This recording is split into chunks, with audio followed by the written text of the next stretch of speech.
Welcome everyone to the discussion on the reimagining classroom-based assessment. But before we go, I would like to introduce my panelist, my esteemed panelist for this session. We have Dr. Sweta Singh, Joint Secretary Academics at Central Board of Secondary Education, better known as CBSE and popularly known as CBSE. Welcome, Sweta ma'am.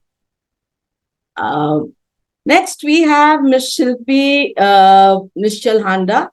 She's an educator and she has taught well in Indian schools as well as at present she is in Sweden, the International School of Alhambra, Sweden. Welcome, Shilpi ma'am. Thank you, ma'am. Thank you. The next we have Mr. Mohammad Dilshad, Associate Director, Markaz Schools. Master group of schools. Welcome, Dilshad, to the discussion. Thank you, ma'am. Thank you, ma'am.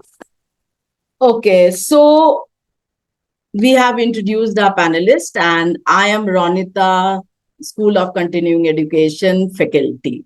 Welcome you all again.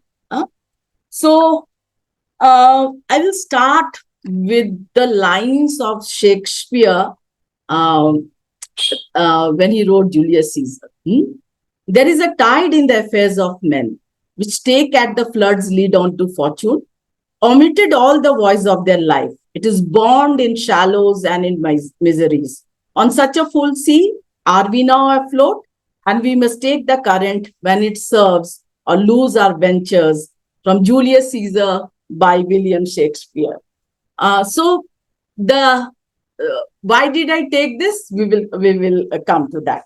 The tide is turning for assessment. There is a change in the culture of assessment and there is a paradigm shift in assessment. Now, how do we take an opportunity to rethink or reimagine classroom-based assessments? The way we conceive assessments, the choices we make about assessments, the priority and the techniques that we have developed over the years to do it.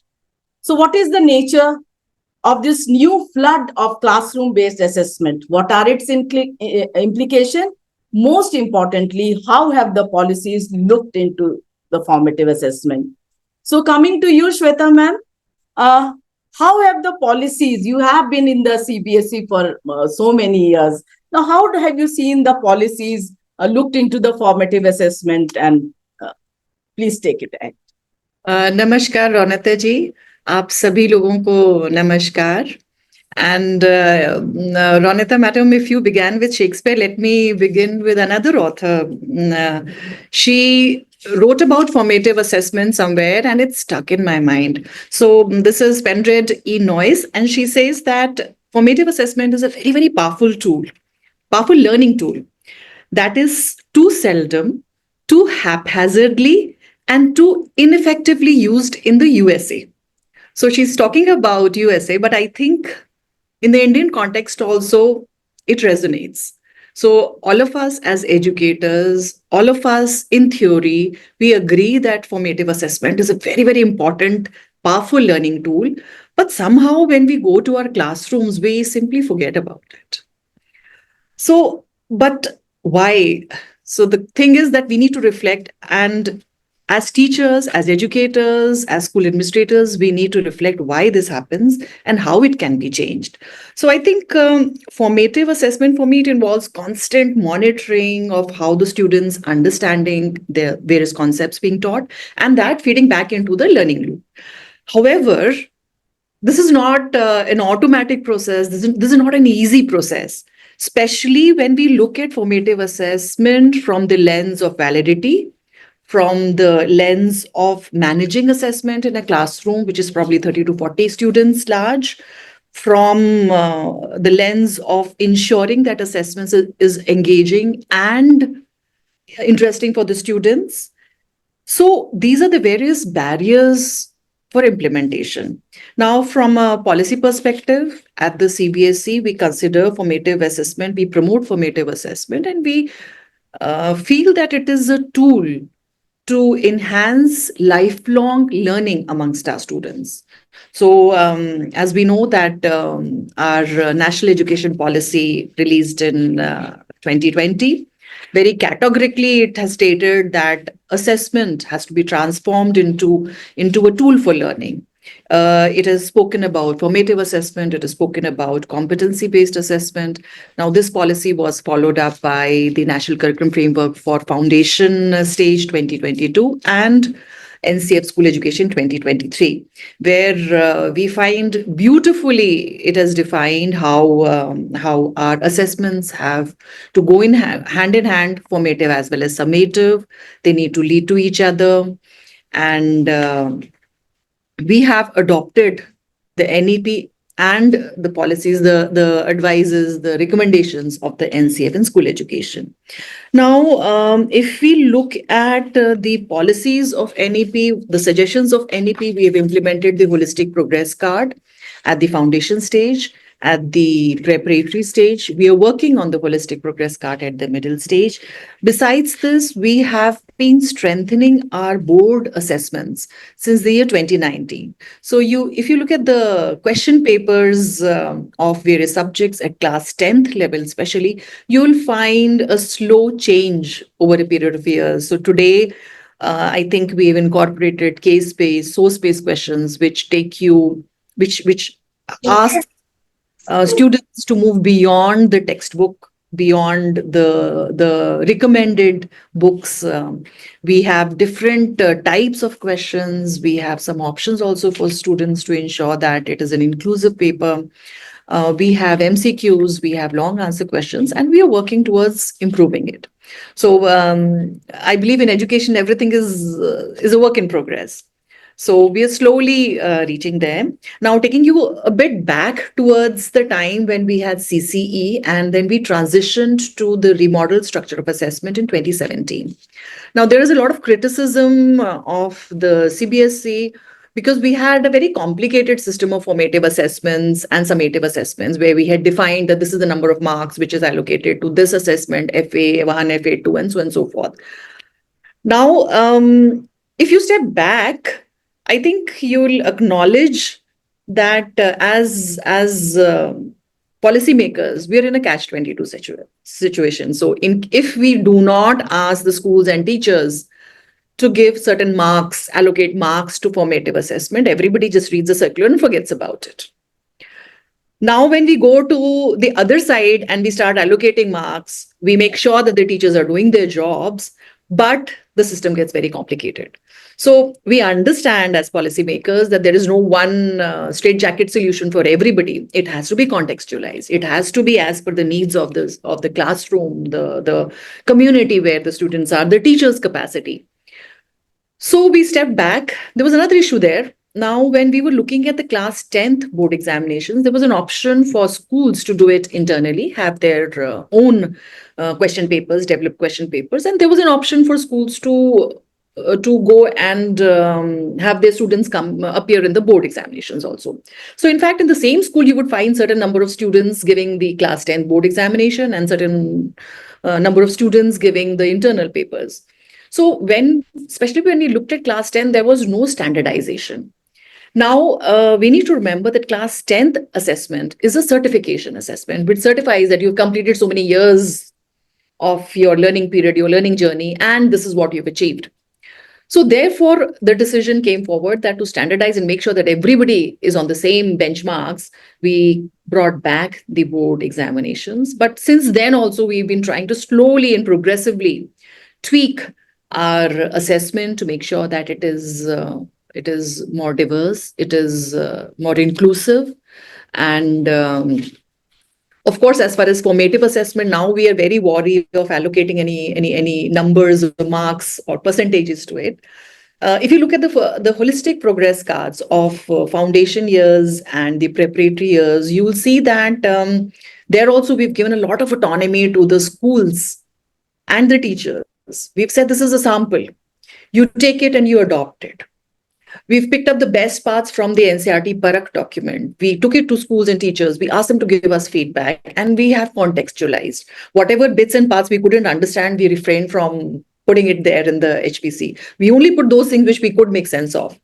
So this is the HPC which we have taken it forward to the schools and told the schools you adapt it. you tweak it as per your requirements. So a lot of autonomy is given.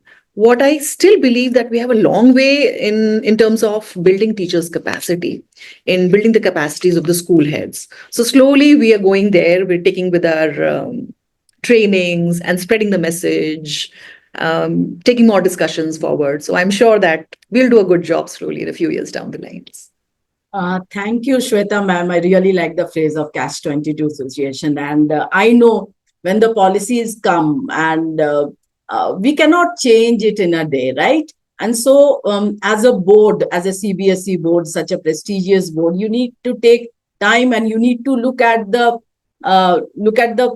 population which is taking the examination and also looking at the policies. So adapting or adopting, as you said, it takes time. And very good thoughts on the HPC. Like it's important that when something comes as a report card, holistic progress card, which is a very good initiative. And also what I really liked when you said that, how do you contextualize, right? Because in every state that HPC won't work, right? So thank you, Shweta ma'am, for that.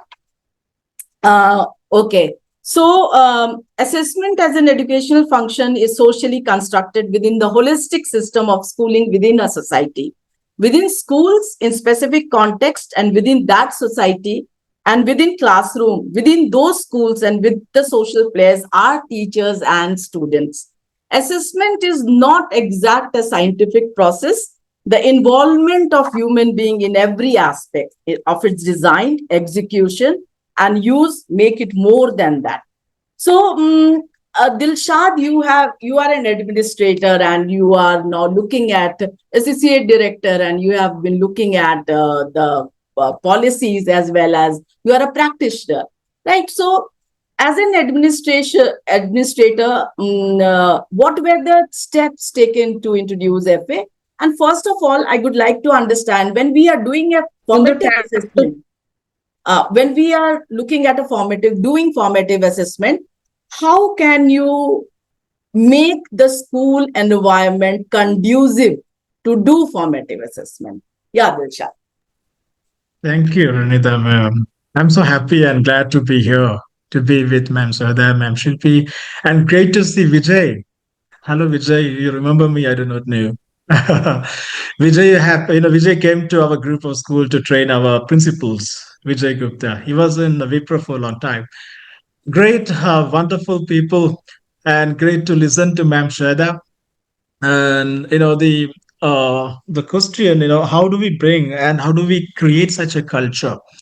What did I feel? See, my school where I represent is a state board school, and now I have a group, and we have CBSE schools as well as state board schools. So the very term what we give for formative assessment in short term we call FA. So the feel for the people of the CBSE, what we had was FA. If it is, then there's a periodical test, right? And that grade being given. So the notion of the FA itself being, periodical test, small pieces of test series, and which has been graded. That is the feel what the teachers had.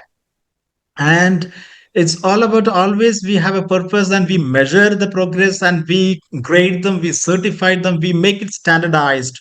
That is the deep rooted culture what we have seen in the context of a learning space like schools. So this is the buzzword among, even if you look at the parents or other any stakeholders. How do you see your schooling? How do you see the standard? What is the quality of the school? Now day after tomorrow the state board results are coming out, so there will be ranking how many A pluses you have produced. Okay, so this is a tool for benchmarking also.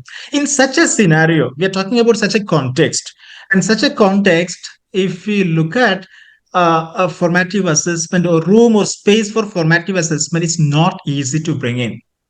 So that's the challenge what we face. And then how do we create an environment where there is a lot to do with the teachers, particularly teachers, and making awareness among the parents. So some of the engagement what we have tried here, say for example in the school where I am, we have started with the grade 1 and 2. Those of mark and grade has been taken away. Okay, it was in somewhere in 2020, and then instead of that we have tried listing out of the competency. The teachers are being given an exposure on the learning outcome. The document has been released by then.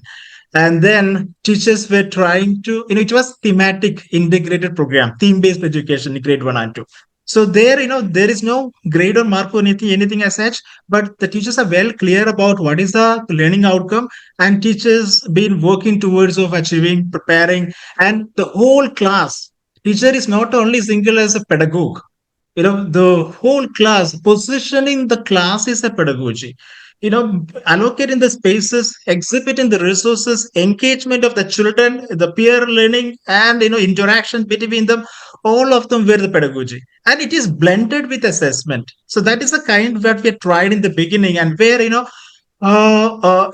there was some agreement what we had made. The agreement where, say, for example, if you find, we don't say assessment on that time, we say correction. Say, for example, these are the, very the terms what you are using in your school. So we do encourage them to correct themselves, self-correction, peer correction, and guided correction, such as. So we have banned red pen. There is no cursive as such. So red pen not, underlining is been taken away. So that kind of things been taken, removed, taken out. And then kids started freely, fearlessly flowing their thoughts, their expression. So creatively, they were expressing themselves. So such freedom brought in, and then a joy came up in the classroom. So that has been created. And when that has been created, the teachers were very conscious on what are the intended learning outcome of this theme, and mapped into major domains. And teacher will have a checklist. With keeping the checklist, teachers tried of analyzing those of their artifacts, looking at, looking at their, the portfolio samples and teacher observation. So such kind of culture we created. It is only happened in grade 1 and 2. So when that happened, when the meeting came up, PTM came up, then parents were not happy because there is no A grade or B grade or anything as such as there. But they've been given detailed competency, or what we were talking about, not competency, learning outcome. So the learning outcome, against of the learning outcome, we are not given mark or grade, we given indicators. MPE, what was we are given? M means meet expectation, P means progressing, E means emerging, such. So the teacher are able to substantiate why the child is into this indicator, or why the indicator being given for this. For example, the child is able to name the number up to 50. If it's the P progressing, and there are a lot of substantiating evidences on the portfolio, and there are a lot of exposure by the feeling what being received by the parent, by themselves. So when we have such kind of environment created, automatically we thought, why can't we expand? Then we have introduced, learning outcome based report card across the grade up to 10th standard. So there are summative assessment mark as well as competency based kind of things also.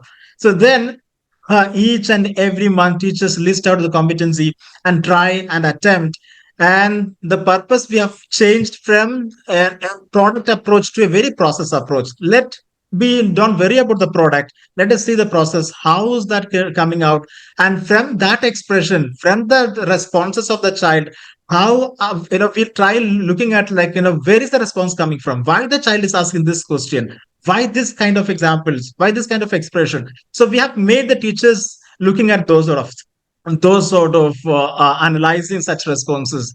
And slowly we build it. That's the kind of Shad, we will come to the teachers. That is a very important. How do you make assessment capable? So we'll come to that. Thanks for Dilshad. And thanks for. So we will move to when we move to the teachers' capability and kind of training them. Training is not a good word, but how do you capacitate them? Then we will come to you, Dilshad. So when we look at Shilpi is a practitioner, as I already said. Assessment is reimagined as a dynamic space in which teachers learn about their students as they learn with their students, and where all students can be empowered to find success. Modern classrooms are multifaceted and dynamic in nature. We have diversity in our classrooms. In this scenario, contextualizing assessment is the need of the hour. And assessments have traditionally been a source of teachers' authority in the classroom. So, Shilpi, as you have taught in India and as you are teaching in Sweden, where you find that one of the best education is happening there, can you share some of your practices? What do you do in your classroom to enhance students' learning? Yeah, for sure. Thank you, Ronita. I think first I would like to say is that after listening to Mr. Dilshad and Ms. Shweta, I would agree that yes, what Ms. Shweta pointed out, that formatives are something which are very essential but can be tricky and can be missed out by teachers very easily, as she shared. But when a teacher understands the importance of the formative assessments, then the things change a lot. Like as a formative, it's not there something that I have to do because maybe the admin says or the CBSE says. It is something that as a teacher I have to do so that I can identify the gaps that my students are having, so that I can scaffold my further learning in the classroom, cater to misconceptions at the right time, and help not just the students. In fact, for myself, the formatives are not just for the students. They are very, very important tool for a teacher, and it helps the teacher utilize her time in the best way. Once a teacher understands that importance, I think then the missing out of formatives doesn't happen much. And then going into how to actually make the formatives doable in the classrooms. So there are actually a lot of ways how formatives can be done. Formatives can be done on a daily basis, can be done on a weekly basis, depending on what content I am taking up in the classroom. If I would like to maybe give you a specific example, let's say if I talk about a grade 10 chemistry and I'm trying to teach them about reactions.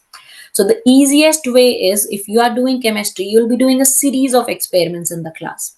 So when they produce the lab report with every experiment, if there is a feedback which is given to the students, this feedback which is based on the success criteria, the rubric guidelines, that feedback which keeps on developing will eventually lead to a summative, where the teacher will see that yes, now I can see that my students have really performed well.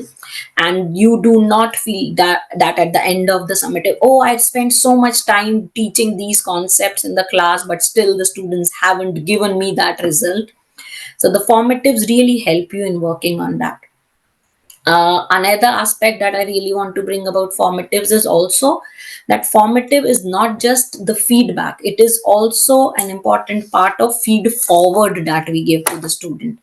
That is, that I am trying to give a very constructive feedback, feed forward, and the feed forward and feedback both can be given by the teacher, by the student, and as well as by the student himself or herself. So self evaluation is also a very important part of formatives.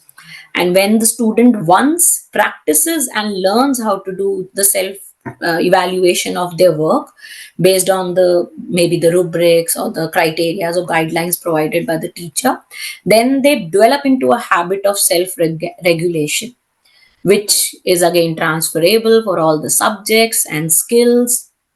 And feed forward helps us develop for the future improvement of the student, not talking about the past work done by the student. And I think another point which I was listening to and I talked about, that how to make assessments more engaging and valid for the big groups. So I think now we can make very good use of technology. At present, if you see, there are a lot of free tools available to do formatives easily in a class. That takes away not just the load from the teacher's part, it also makes formatives very, very engaging and fun for the students. For example, Kahoot, Blooket, Quizlet, all these can be easily used in the classroom to do a short 5 or 10 minutes of entry or exit ticket in the classroom to start with. You can start with doing maybe choice boards, group discussions. I think there's a huge list that we can talk about where we can include formative assessments and keep going on with the feedback and feed forward cycle. Thank you, Shilpi. You spoke so beautifully about the strategies of doing formative assessment. That is the learning intention, the success criteria, the classes, the feedback. What kind of strategies you can actually use inside your classroom. To understand where my students are, and to understand, as you rightly said, that formative assessments are not only for the students, right, to understand where they are, and it is also for the teachers also, right, so that the teachers next day can kind of change their pedagogy to include more assessment. And also, very importantly, when we talk about the ownership of teaching, of learning, should not only be on the teachers, right? Then developing, giving the ownership of the students also. Like, you talk about self-regulation, spoke about monitoring, and beautifully you brought out how in your classroom situation you can actually do that. And I really like the word of feed forward. Feed forward. This is a word coming from engineering background. But how does feed forward and feedback help the students? Whether you give feedback in an oral form, or if you give a feedback in a written form, and how do you engage the students in the feedback, in that loop is extremely important. And so it becomes extremely important, as you said, Shilpi, that for the teachers it should not be that from where I would like to begin, but from where my students are, right? So, Yeah, and exactly. your examples were lovely. And thank you so much, Shilpi. And again, coming back to you, Shweta ma'am. Now, Shweta ma'am, as you told that there are, when we talk about the policies of changing the culture of assessment, changing the culture of assessment from off to for as. So, I would like to understand, and also for our audience who are here, what are actually the challenges when you look at the challenges, and anything more you want to add on the formative assessments? So see, I'll sort of what immediately comes to my mind, the biggest challenge is the buy-in of the school heads. So I feel that if the school head is convinced, then the whole system will sort of sink and come in place. The teacher alone, there is a limitation to how much he or she can do, because in the Indian context, accountability of in fact, when we talk about the performance of the teacher, sometimes it is the result which only informs the school head and the administration regarding how well the teaching learning process is happening. So this has to change. And unless and until our school leader is convinced, he or she believes that it's important, it's critical to incorporate formative assessment also as a part and parcel of the teaching learning process, then only things will move forward. Chai, whatever capacity building we do, everything will sort of be set aside. Unless until we have progressive principals and school leaders in the system. Besides this, I think teacher capacity building is one thing where we have to work very hard. So at the board, we have a huge diversity of schools. We have certain schools which are very progressive, certain schools which are sort of left alone, not exactly left alone. They don't even come. Sometimes we have schools who don't even look at the circulars, what is happening, what policies are happening. So we have a range of schools, and I think capacity building is another area where we have to work. But once again, by capacity building, I don't only mean that capacity building through the CBSE. A lot of learning can happen when the science department sits together, when the primary section teachers sit together and talk about their work and plan and take it forward.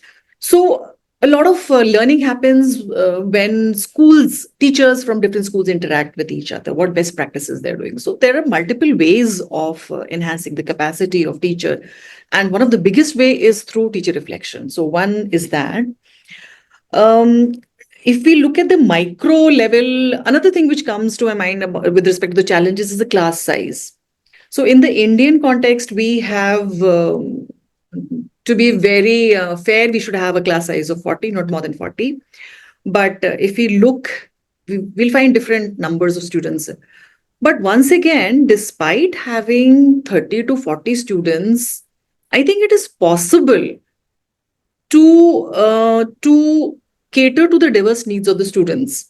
So one thing has to be done is that the class duration, it's important to enhance the class duration from your 30 minutes, 25 minutes class to at least 45 minutes class, where the teacher has a space to do something. And then there are different approaches. The teachers can divide the group. We have one group which is working alone, another group which can be led by one of the students. So there are multiple ways and approaches of handling that. So that is a doable thing. Another thing is that for various strategies of formative assessment, we have to facilitate the teacher. So I'll give you one example. We've been talking about portfolios since a very long time. We've been saying that, I think it's 2017 when we brought in the remodeled structure of assessment. We said that portfolio has to be a part of your teaching learning process. Each subject, in fact, the learner has to maintain the portfolio. And wherever we would go, that this to say, Hamare yahan to we have 40 kids, how do we create a learner profile? How do we create a portfolio? Recently, we were talking with a teacher, primary teacher. She has so much to do, class 1 probably. The number of students are 30, 35 to 40. But they have sort of come up with a strategy. They simply had a chart paper on the wall with different categorization. So let's say has empathy, is anxious, talks easily with, and the teacher would just make small notes and just pop in. Siddharth is sort of doing this in class 1. So we have to, as teachers, administrators, when we're working together, we have to facilitate and we have to think of smart ways, how we can approach these complex tasks. So maybe at the end of a week, the teacher will just pull out those post-it notes or papers and then start writing the learner's profile. Smart strategies we have to think of. One more challenge which comes to my mind is now everybody is focused on competencies. We have a list of competencies for various stages of education, right? From the foundation to our secondary. We have included the competencies in our holistic progress card. But still the danger of looking at assessment as two distinct and parallel systems. At one place, you are understanding whether the students have achieved those competencies, are grading, and the other where you're taking a pen paper test and giving marks. So we don't want it to evolve into two distinct and parallel systems. They have to integrate, they have to come together. Also, it's very important for the school to realize that the competencies and the curricular goals are stage specific. It is not necessary that all the competencies of your middle stage have to be completed in class 6 only. So you have to pick up very wisely, when you have to have conferences with teachers, discussions with teachers, and pick up those competencies which you feel should be achieved in class 6, 7th, 8th, maybe only in 6th. Maybe we come back to it on 8th. So you have to contextualize that for each grade, for each subject. And then you have to merge it. You have to figure it out which are those which can easily be assessed through a pen paper assessment, which are those where we have to observe, what are those where we have to examine the students' artifacts and then integrate. It shouldn't be a two distinct system where for the sake of it, we are doing a holistic progress card and giving grades. And at the end of the year, we are taking a separate test altogether. So that is a very dangerous situation. So that is one big challenge which we hope that we'll be able to address through a lot of discussion, teacher training, capacity building. Thank you, Shweta ma'am. You really took us back to the staff room, to the classroom, to the school. And so importantly, you brought out that we need to talk to each other. We need to communicate with each other, right? It is not only the FA as in doing an assessment, but formative assessments have values. So formative assessments have disposition. The values and the disposition of coming together and discussing, like Shilpi said, one topic. If you are teaching, how do we come together? It is not a standalone thing that मैं कर लूंगी सब कुछ अकेले और मैं कर लूंगा सब कुछ अकेले, right? So, and also what you told that yes, class size is there, class duration, because there are many schools which you have extended the duration of the class because they're not able to do, say, a strategy or an activity to gaze into students' learning. That's very appropriate.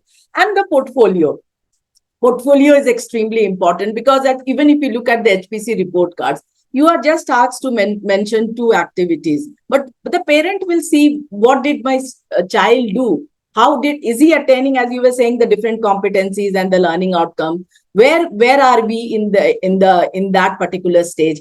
So in that case, a portfolio becomes extremely important to show that, to have that evidence that this is where your child is, and it addresses the as for and off assessment. And thank you, Shweta ma'am. And now with the portfolio, I move to Dilshad. You were starting that your school has portfolios. But I would like to, with that, I would like to understand what are the steps you take to make your teachers assessment capable. By assessment capable, I mean to learn that is about so much more than putting marks in a record book. And very importantly, how do you work on the teacher's belief on formative assessments? And here we have spoken a lot about teachers' belief in formative assessment. How do we prepare our teachers to use this enabling power of assessment? What does it mean to be truly assessment capable? So, Dilshad, all yours. Thank you. Wow, beautiful. Uh, so the teacher, I think somebody has mentioned it, the teacher agency or the autonomy, Shilpi was referring to that. So teacher autonomy matters a lot. The first of all, I would love to put a statement that teachers are not, not a instrument or not somebody to get things done. That is a basic belief. Teachers has their ownership. They should have an ownership, and ownership only possible if they have given an agency and autonomy. So, which is very important thing. And then it is important for them not to train them, but build capacity, particularly on the conviction, you know, conviction, perception, principles. These are the some of things what we are definitely look at and create a purpose among them. And then we may need to start not from the syllabus or textbook. We may need to go back to the aims and unfolding from aims to the learning outcomes. So some of that work what we tried in initial time was we have given freedom to the teachers. You design your course. You design, for example, if I am a math teacher of fifth standard, I am not supposed to just teach the NCERT fifth standard textbook, which is generally happen in our group. So you may need to go beyond of it. That is the one of the single tool. You think about like what is it? What are the key competency of the textbook? What is the math as a discipline, as a domain? What is the nature of the mathematics, and how should we be approaching? These sort of things are very integral. Then how do we do it? So what we did was, we had a discussion, open discussion, department wise. We have discussion, and we all the math teachers, science teachers, English teachers, all of us separately sat together, and they were planning out, like thinking through the lens of their domain. And then they have got these answers from the executive summary of the position paper. What are the key competency? How do we approach? And then if this is the outcome what we are aiming at, and how do we understand? How do we track them? How do we measure it? How do we take them towards it? That's what. So in our school, what we tried was we have given freedom to design their courses and design their assessment, and which we can take, which is not static. So the course document they prepare in advance before we commence, and accordingly they prepare a book, which is their own book. We call it a workbook, but it's not a practicing book. There they design what are the opportunities supposed to be provided. Say, for example, in the formative assessment for learning as learning has to have its own importance. So in the book, what they create, their book, they author it. That matters. Okay, not somebody else's book. So I don't say book is a material, learning material.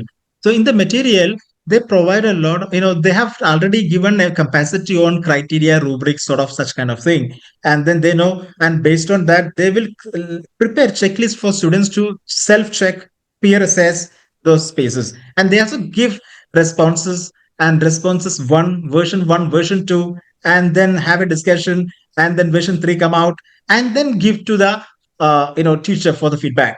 And the feedback, then they finally submit. So such kind of spaces, enough opportunity provided to the child, and towards end only, once they finish it off, they take them towards a summative assessment. That will be going to the report card also. So such is the way. So there is a enough time and space for them to go back and forth, peer discussion, those sort of, such is the kind of opportunity teachers have created. So capacitating teachers not easy, and the not only the capacity but approach and disposition matters. So for example, now the FLN festival is happening. Those who are finding difficulty in the literacy numeracy, FLN festival is happening. So new recruitment just happened, and one teacher joined. She's not into this disposition. Teacher and kids were saying, "I won't go to that teacher because the teacher is shouting. Teacher is asking me to do this." And which is not a norm here, normalcy here, which is a very awkward kind of thing. So kids will very well understand, this is something toxic, we cannot accommodate it. Kids will respond, this is not the way we have, here. So whenever new recruits comes up, and then we say, don't worry about getting such some target. Let us, the journey will desire, is the destination. The journey matters, not the destination. Don't worry about the destination. Let's have a beautiful journey, and then we're here help and support each other, and such a way move. And we will have a great amount of trust, so that we don't have class observation. Somebody go class observation and do something and come back and give feedback. In place, we have something else called class participation. So people, there people are free to do participate classes after classes.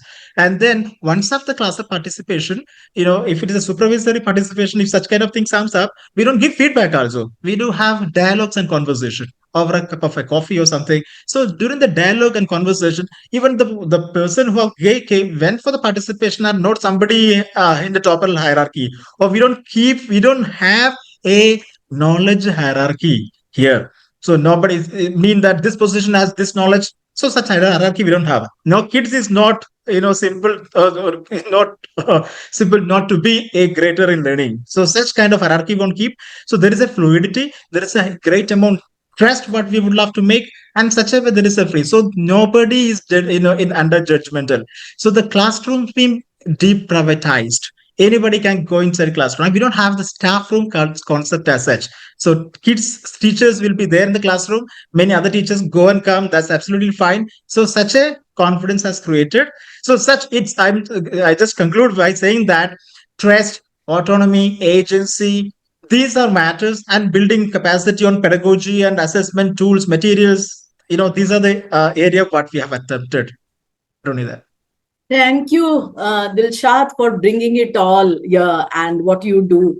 And what I really like when you say that teachers' autonomy is extremely important, whether it is developing textbook, more than that, developing curriculum, right? Because it is a teacher who goes inside the classroom. That's extremely important. And when you spoke about the teacher's beliefs, and when you spoke about that the disposition of a teacher, yeah, Dilshad, it might happen that a teacher might shout, a teacher might do something, but the point is, always there, that the teacher also at times needs hand holding. That hand holding, as Shweta ma'am was rightly saying, the heads. It's so important that the heads of our schools are cognizance of our teachers also. So if I am shouting or screaming, why I am doing so? Is the teacher aware are we working on her disposition also? Are we saying that? And you spoke about a word, trust. The moment we develop the trust on the teacher, she changes. She actually blooms inside the classroom, and that is how she develops as an educator, not as a teacher, but as an educator, right? And very importantly, when you spoke about the class practices and how teachers are doing everything, so that gives the autonomy, that gives the that talks about that I can do something.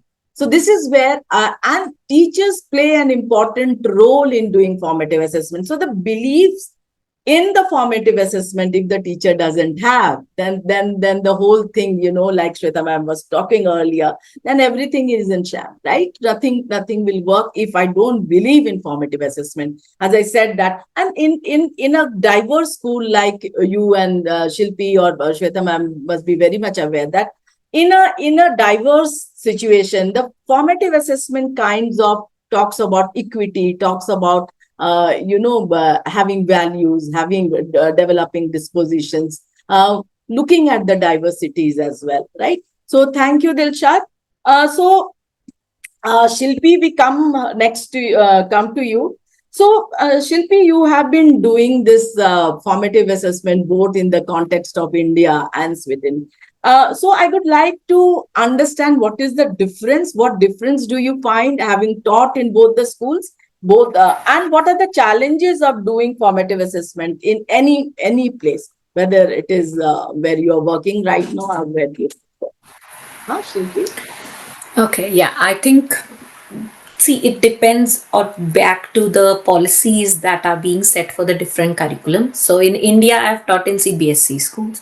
Now, CBSE schools, the approach is on evidence, like we have talked about portfolios or the scores or the final summative assessment. There is a little bit more focus on evidence in CBSE, and that takes a lot of uh, admin work and extra time for a teacher to prepare and even collect that. But then, of course, there are a lot of CBSE schools who are trying to change their approach towards that. Evidence can also be collected, especially for the middle school and high school students, can be collected and preserved by the student itself. Like there's a process which can be, student can involve their parent and share their portfolio, which can be done even in primary classes. That's commonly known as family conferences, student led family conference, where a child sits with the parents and explains to them that what I have learned and how can I use it, instead of a teacher preparing some portfolios for them. So that can be a very good tool which works as a formative as well as a reporting system, combination of both of them. And then if I talk about right now in Sweden, I am working with the IB curriculum. So IB curriculum's approach is very different. The assessments are based on criteria. So all the assessments are not paper and pen test. In some, even the summatives are not paper and pen test. There's a lot more focus on project based learning. So if say I'm teaching math and I want to do data management, once the student knows how to organize the data, they will start working with finding a real life problem, maybe in their school, and conducting a project around it, and then use that for their formative as well as summative. The challenge, I think, remains the same, whether it is whichever country, is, I think, meeting the diversity and making sure that every child is equally involved in the formative. If as a teacher we keep this in mind, that formative is not something that I have to use to give a grade to the child, but formative is something that I have to use to build on for the student and for the teacher. It's something that gonna help us in the teaching learning process, our journey. Then I think the approach changes, and with that change of approach, then we can use various tools to support. For the big group, I think what really works well, like from my past experience, what some of the things if I may share that, if it's a big group like 30 or more than 30 students, a choice board or stations is one thing which works very well, even if it's a 40-minute of lesson that you are doing in a class. So a choice board means if it's a language lesson, you give different choices. Somebody might just start with writing the beginning of the story. Somebody might just work on the end of the story. Somebody is just reading and analyzing a story. So different options you give, and the students pick based on where they are. And then together as a class, they build on and give a peer feedback to each other on those activities that they take up. So yeah, of course, there is capacity building which is required. It comes with the different professional courses that you do. It comes with the experience, and I think most important thing is that there is knowledge in the room. Kat Mudro was the one who said that when she built on the inquiry cycle, that there's knowledge in the room. There is knowledge when you make mistakes, you learn as a teacher. There is knowledge when you go in your colleagues' classrooms, when you sit in the staff room, you talk and you learn. What you learn during those experiences, I think, is much more than what you learn by just reading or by finding out about it on some other sources. So, Shilpi, I really liked and very well put knowledge is in the room, right? So, can you give me one example, like, or a project which you have done anywhere and it addresses the formative assessment? And like you rightly said, when we are talking about an IB board, it looks at the competency. So lately, with the NEP 2020 coming, we also have the learning standards where you have the aims of education, we have curricular goal and goals, and we have the competencies, and we have the learning outcomes also. So, and it has to be acquired in a particular stage, right?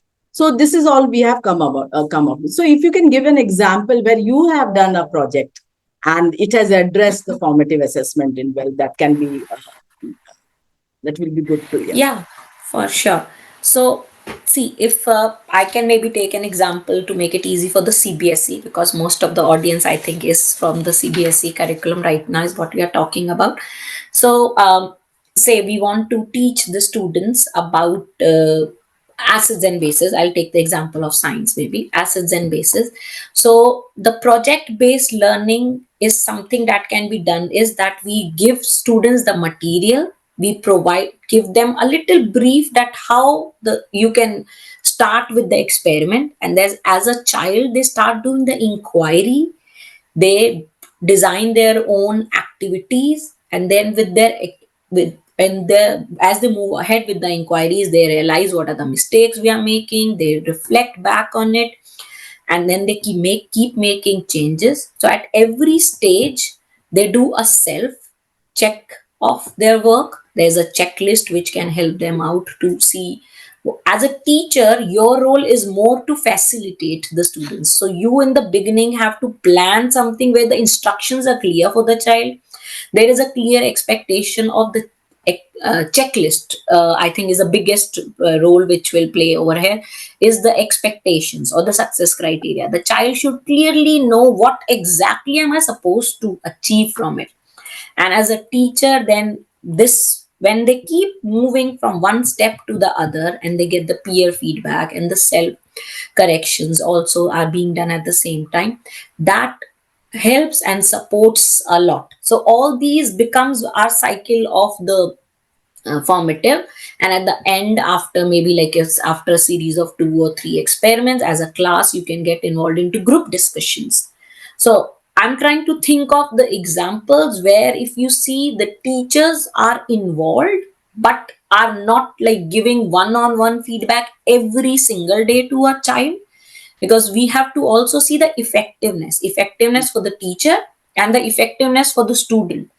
And personally, I believe that if we teach our students to give feedback to each other and give feedback to their own work, then this whole journey of education becomes much more enjoyable for every stakeholder, be it the teacher, be it the student, the parent, or the admin. It becomes much more easier and enjoyable for everyone. Yeah. Thank you so much, Shilpi, for bringing out how do you do a project-based learning where you address the assessment of learning for learning and as learning.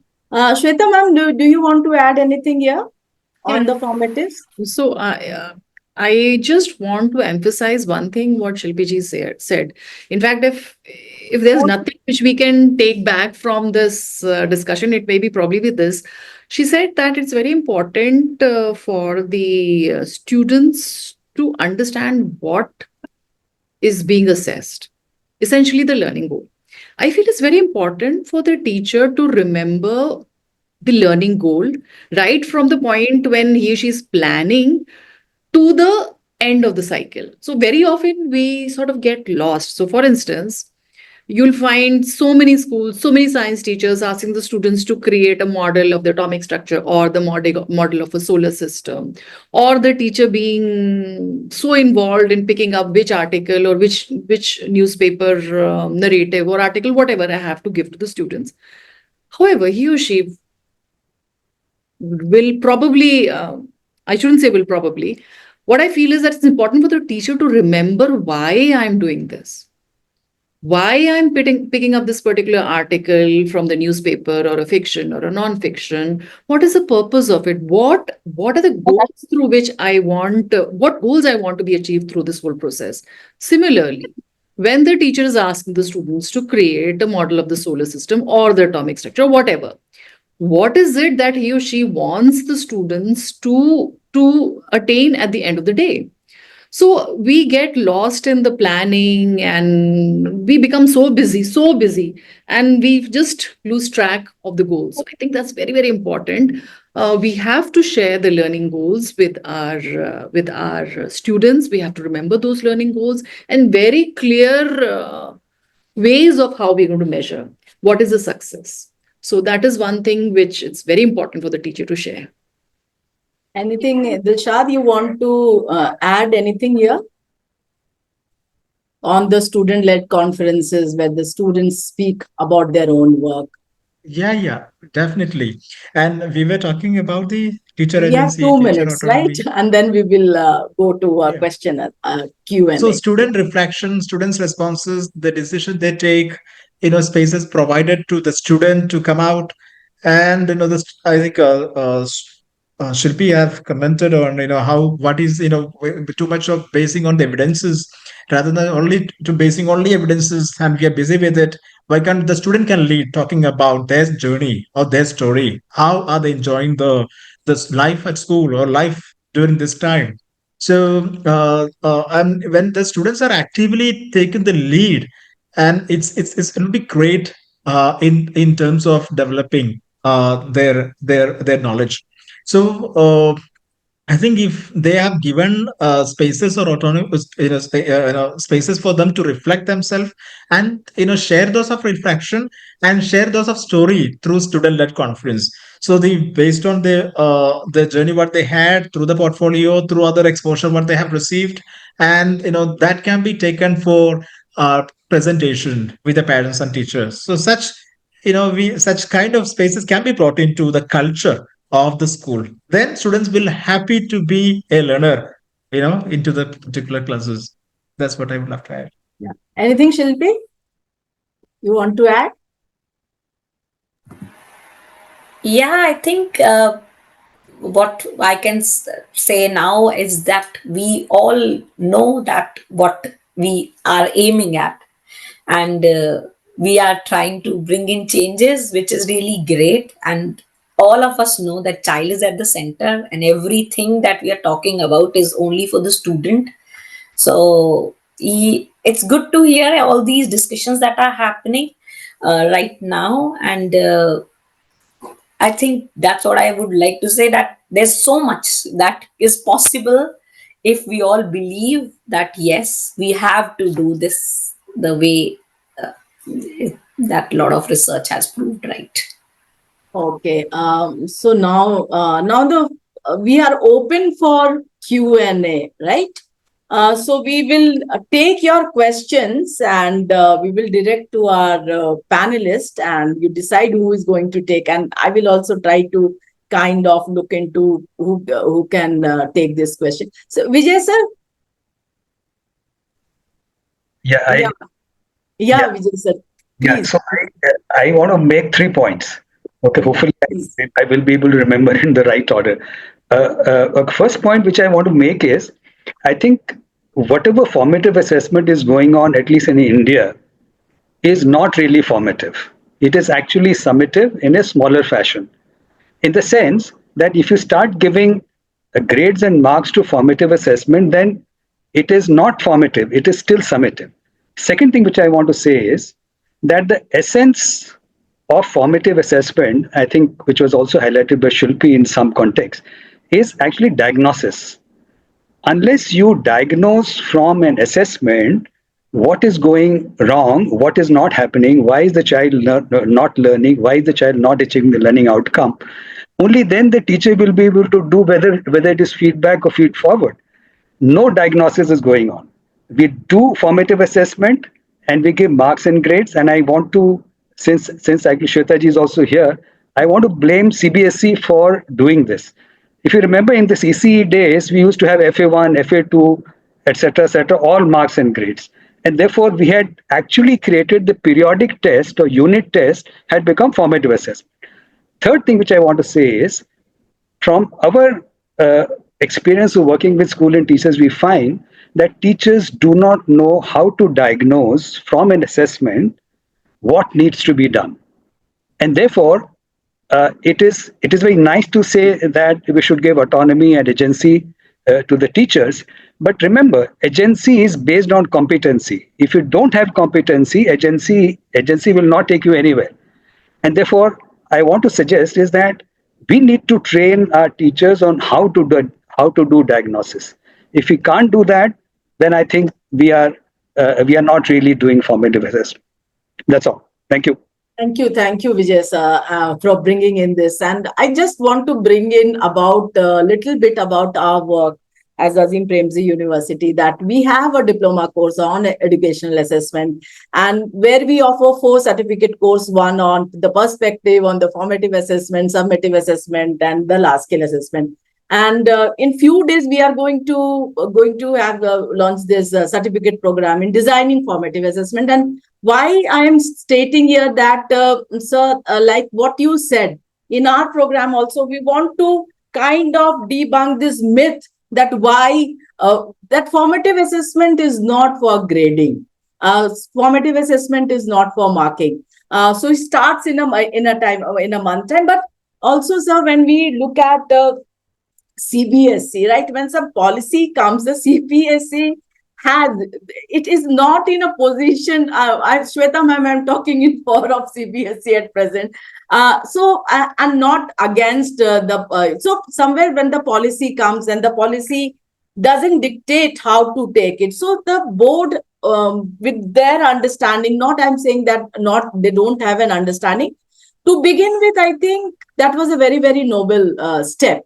But what you are saying, Vijay sir, is extremely important, that we should understand that when we put FA1, FA2, FA3, FA4, and the formatives are done at the end, and the huge package I remember being sent to CBSE, and CBSE must be also having a tough time looking at those evidences. It's not easy, from every school to look into the evidences. And Vijay sir, what you also spoke about the autonomy. Autonomy doesn't come if you don't have a proper understanding of what we are doing. Autonomy or the agency only comes if we know things. And thanks for bringing out this aspect of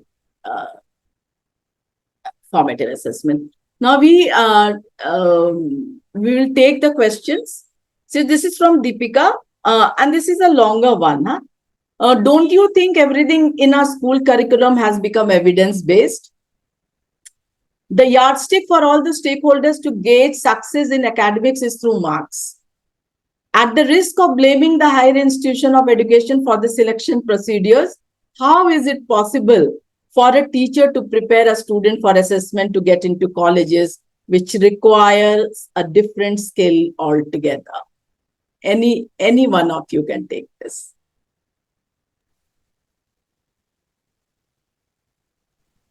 Maybe I can share something. And Shweta ma'am can also. Yes. Okay. Yeah, I think what has been shared is important, that education is not just about content. There is also a very important aspect, which is skills. When we are planning, now this goes back to the curriculum designing also, and like we just had a discussion, if CBSE, for example, is giving us some curriculum guidelines, that as a team of teachers, when we sit together and we plan that what content should go in grade 5, what should go in 6, 7, 8 or other grade, then we use those guidelines in a way that not just content, but the right skills are also provided to the students. So because we expect the child to know things, but no, the skills also come with the practice. And along with the content, if we start giving focus on those skills at the right point of time, then I think by the time our students are ready to move out of the school and enter into the real world, we will have the students, what we say, at the ready for the 21st century and the more new generations, Gen Z and all that. That will be ready if the skills are there as equal as the content is there. Shweta ma'am? Yeah. So, I think I would just like to emphasize that with the new learning frameworks, with the competencies so clearly defined, I think till class 8, we shouldn't have any problem.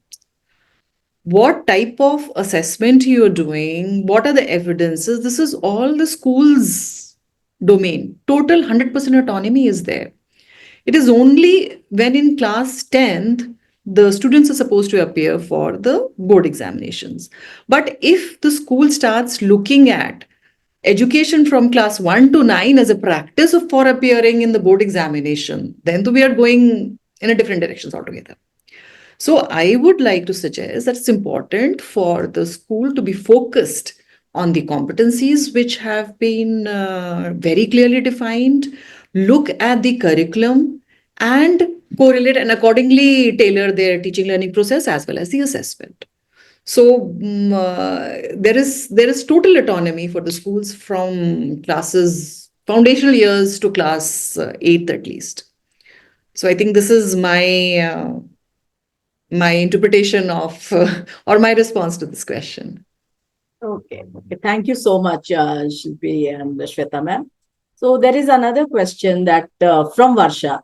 Implementation of formative assessment in language generally leads to 2 FAs each for reading, writing, listening, and speaking, plus midterm and final exam becoming 10 assessments done in 4 to 5 months. By design, it sets the teacher up for an impossible task if the goal is to meaningfully teach and track learning.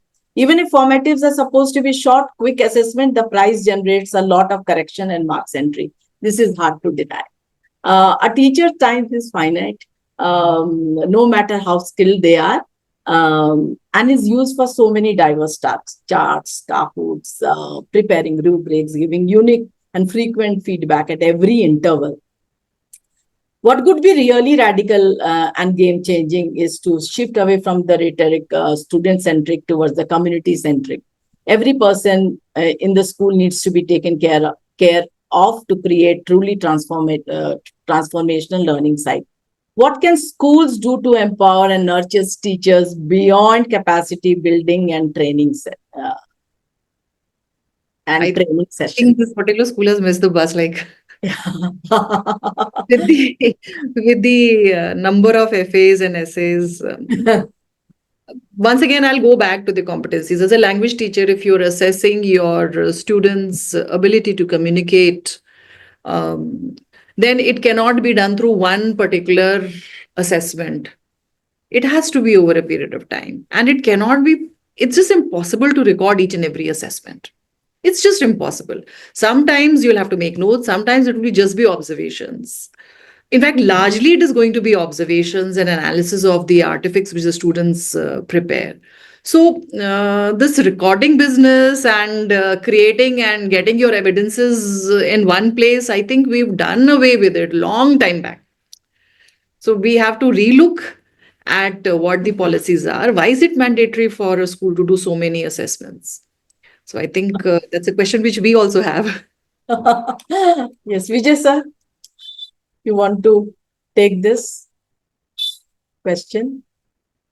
What can schools do to empower and nurture teachers beyond capacity building and training sessions? You're asking me? Yes, yes, sir. I thought I was not in the panel.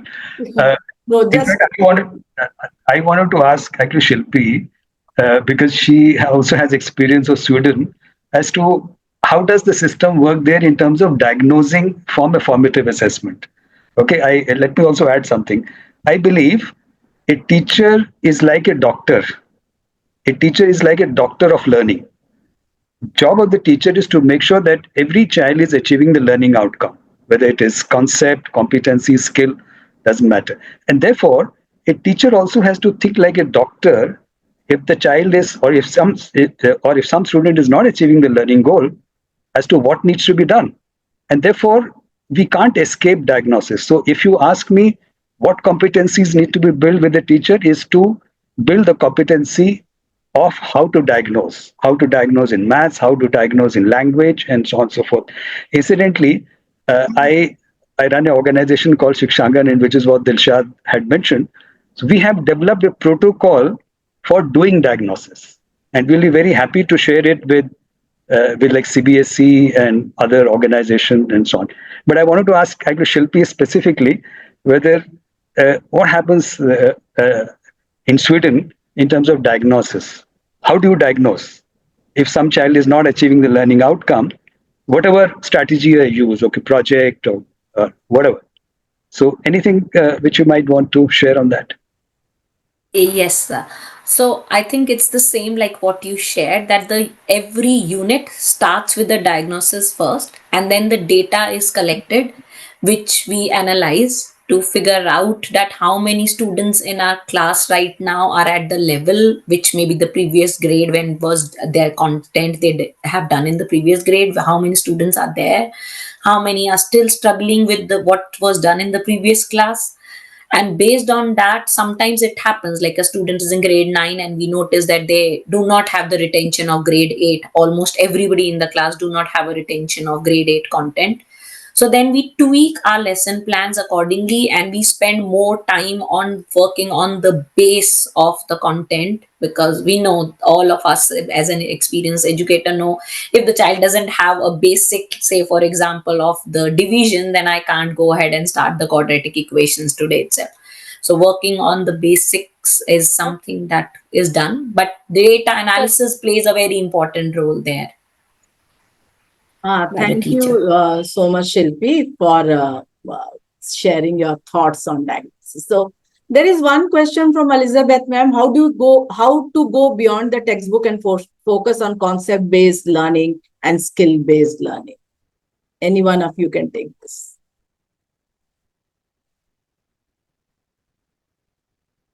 Do you want me to repeat the question?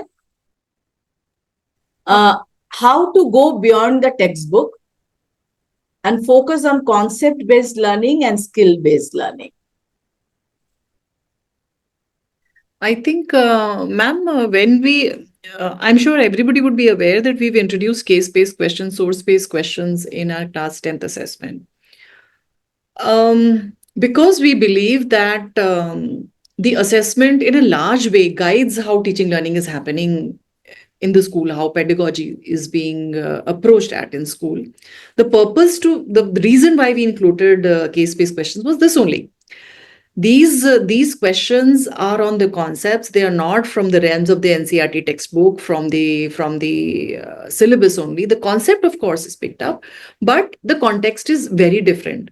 For instance, if you look at one question in science class 10th, you will find that it speaks about a DSLR camera, or it speaks about a projector, which may not find any reference in the textbook of class 10th science. However, you will have the concept. You will have the concepts of lens there.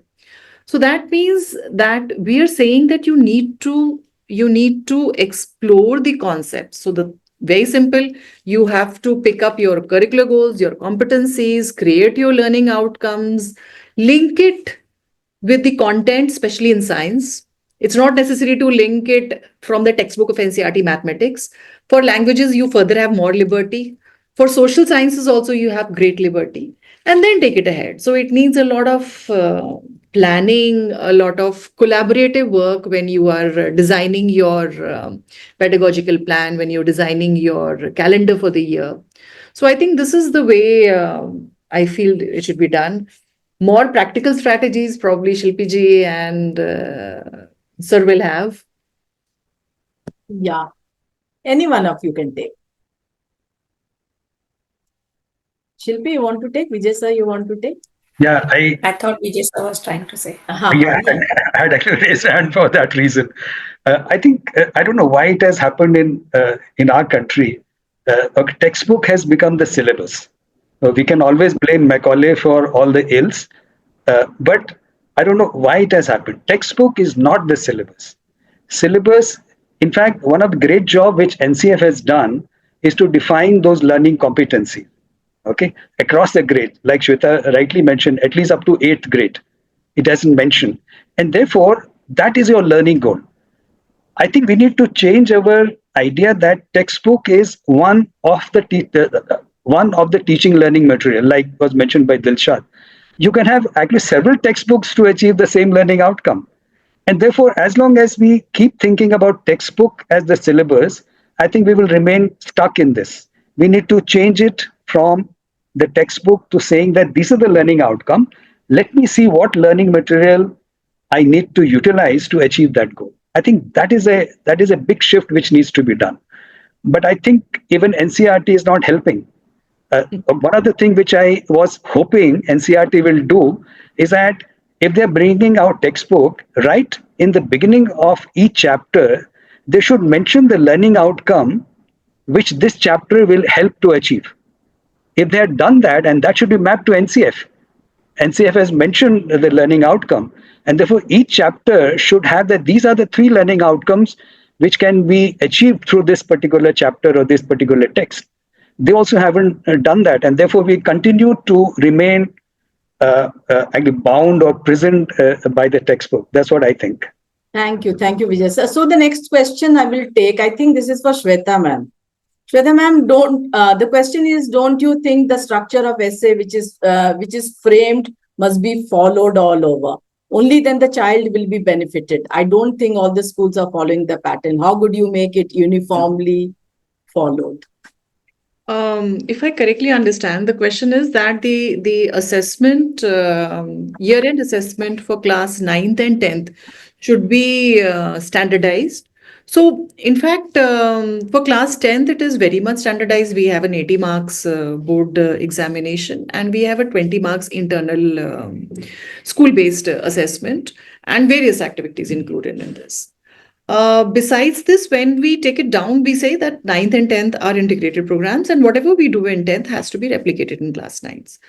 Now, once we go down to the earlier classes, when we talk about the foundation years and the preparatory years, we have the holistic progress card there.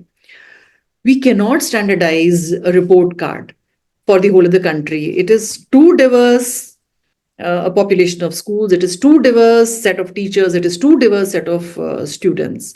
We have schools with different set of resources. We have schools with different capacities of teachers, different understanding, and it's almost impossible to have one straitjacket process of assessing. In fact, I can very confidently say that something cannot be replicated. A set of standard practices in English cannot be replicated for social sciences or for sciences. You forget about the whole of the country. When we are talking about competency-based assessments in large-scale assessment like SAFAL for grade 5 and 8, we realize that to create questions for science, for mathematics, and for language, it is a different game altogether. And out here, we're talking about one practice, the pen paper test. And the approach to these subjects is so different. We just cannot have one way of assessing all the students, one standardized way. Also, I want to add that our summative assessment also, I very strongly feel that it should lead into the teaching learning process. So at the end of the year, or at the beginning of the next year, it's very important for the science teacher to sit with the answer script of students and examine and figure out where the student or what are the learning gaps. So, in fact, SAFAL is one very good way of understanding what is happening at a school level in these key stages in classes 5 and 8, and where there are gaps in learning. So, I rest my case here. I really don't believe that we should have one standardized process of assessment. Thank you so much. This question is from Anuradha ma'am. School must be research-centric. Teachers give up reading and learning once they become teachers. So there must be a shift in culture where teachers are more academically bent. Request the thought of the panel on that. Please take it. Shilpi, you want to take it? Take this? Knowledge is in the room. Yeah, I think that's what I was I can understand from where the question is coming up, because when you get into that process of working every day, and then I think somebody commented on that this teacher is not just planning and teaching. There are so many other jobs that you have to do as a teacher, and let's be honest, teaching can be very emotionally draining also. Like it is not an easy task to do. So this can be a little personal thing also, that you bend towards the academics a little more, and your reading and all these reduces over the period of time. Then I think I cannot say one particular reason for it. But yes, that what I can go back and say to what I said earlier is that sometimes when you start practicing, you realize that what was in theory can be little different. Of course, the theory helps you to build, but in practice, when you learn, you know that how to solve the problem, and then you want to try out that more, and maybe that brings a little shift in Thank your you. approach. Thank you. This is a question from Mr. Habib. He's writing, teachers are frequently assessing students, yet many are unable to accurately diagnose the students' learning needs or challenges. While teachers are genuinely hardworking in fulfilling their duties, it raises an important question. How can we determine whether our assessment practices are truly effective and on the right track? Any one of you? Do you want to need to repeat the question? No, I think I can. Uh-huh. See, I'll go back to what Shweta ma'am just shared. Learning outcomes, it's all is based on that. If I know what is the outcome that I should have from this unit, and then I break it down to what activity I'm doing, what is the learning target of this particular activity, what content, what skills I want my child to learn today at the end of this lesson, then I think we are able to cater to these problems. So, going back to the same strong planning from the beginning, which is, I think CBSE is giving a lot of guidelines for that. There's a lot of support that we have as a team. If everybody collaborates in the school, or maybe different schools also collaborate, and they know what exactly is expected from this particular unit, if or maybe particular project, then this thing can be catered. There's another question from Manisha. How can the effectiveness of different formative assessment strategy be systematically evaluated to optimize their impact on student learning and inform instructional adjustment? This is for the experts, which you May I take this? Yeah, Shweta, please take. So see, for all the formative assessment strategies won't be always effective. There might be one strategy which will be very effective today, but it may not be so effective maybe 2 months down the line. So we can't sort of, there is no concrete way of saying that this is effective, this is not effective, this is working. It is the discovery of the teacher, and I think it is the judgment of the teacher which is very important. What is going to work in which situations? For instance, if I'm in a classroom and I feel that for a particular learning cycle, observation is good enough. So I think that is my autonomy, my judgment, my belief that I can do a good job through observation. It has to be respected. On the other hand, if I feel that, let's say I had some exit tickets, the students were in too much of a hurry and they hardly wrote anything and just moved out of the classroom. So it will be my reflection which will give me feedback that this did not work because it was the class where everybody was breaking for lunchtime or they were about to go back home. So it has to be a instance-based decision and feedback loop. So the feedback loop for the teacher also works in a similar way. And also, I feel that to examine effectiveness, once again, if you go back to your classrooms, if you go back to what happened in the day, if you go back and discuss this with a peer, you'll get lots of inputs and feedback. Yeah. And thanks, Shweta ma'am. Anyone Dilshad, Shilpi, you want to add on this? If I am permitted to add something, I think what has happened in our country is that we spend a lot of time in discussing about the tools, this strategy, that strategy, and so on. And we have also created this myth that okay, the tools for summative assessment and tools for formative assessments are different. Okay, that is another myth which we have created. To my mind, it doesn't matter what tool we are using. You can use the same tool for summative, you can use the same tool for formative. Only thing which is different is that if you're calling it formative, there has to be a diagnosis and there has to be a feedback loop. If you're not doing, then your formative assessment will also remain summative assessment. Yeah. Second thing we wanted to add, which was to earlier point, I think one of the things which we have not created, because I think someone asked about the research centric and so on, sounds like a big word. I think one of the things which we should start doing at all levels is to start reading about teaching, learning, and education. We don't have a culture of reading at all. We have a poorly crafted B.Ed program, which is also done in a very poor way. Sorry, Vijay sir, sorry in interest of time, just sorry to interrupt you. Sorry, Right. I'm so sorry. I will take, we are at 18:20, at 6:28. We will take question from Shri Kumar Raghavan, who has raised his hand. Shri Kumar Raghavan sir, can you raise your, can you ask question? Yes, sir. Yes. So what I felt is that you were talking about the different merits and demerits of these assessments, the inability to achieve a learning outcome, the filling the learning gaps. So ultimately, what happens in the Indian education system is that it is very difficult to tell based on the summative assessment or whatever that we are doing, what is this person skilled at? For example, how did Mozart become Mozart?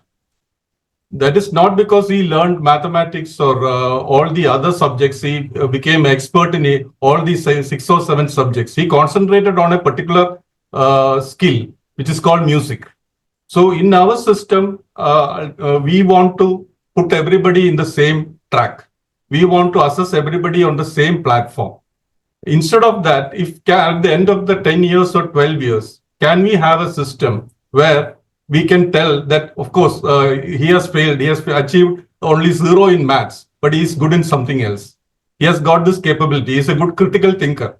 All the qualities that you say in your holistic progress card or the learning outcomes, can you say that this child has got this ability, this critical thinking ability, this problem solving ability? That is what the economy wants. That is what the industry wants. Will we be able to do that? Well, I mean, I'm not going into the merits or demerits of all these assessments because this has become part of our system. Because the college looks at the marks because they don't have any other way how to find out how to eliminate somebody or include somebody in the list. So they are going by these assessments. And also, India is a large country, opportunities are not that good enough. So if I want to be a cricketer, there are a lot of hurdles to reach there. I can't just enter a team because I am a good bowler or a batsman. So considering all those constraints, can we still find out after 12 years, can you be confidently say that this child has got this kind of critical thinking ability, problem solving ability, which the industry can or any organization can utilize? That's what I felt. Okay. Thank you so much, Raghavan sir. And we are at the end of the session, and thank you, panelists Shweta ma'am, Dilshad, and Shilpi for bringing in your insight, valuable insight. And we could see this this discussion, reimagining classroom-based assessment from the lenses of policies, from the lenses of practitioners, from Shilpi and Dilshad. Thank you, everyone.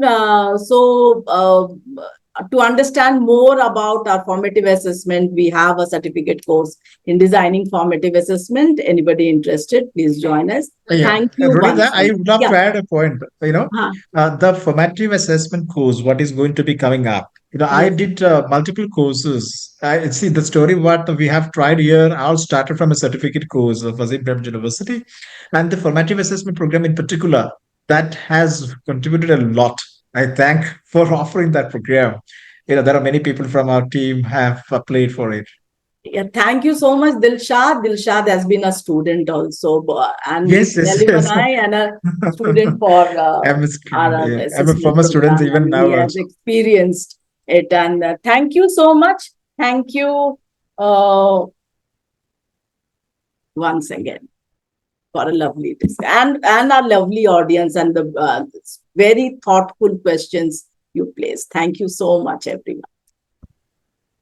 Yeah, thank you, Ronita, and thanks to all the panelists, Shilpi and Muhammad, and then Shweta. And thanks for joining for this wonderful webinar hosted by Azim Premji University and then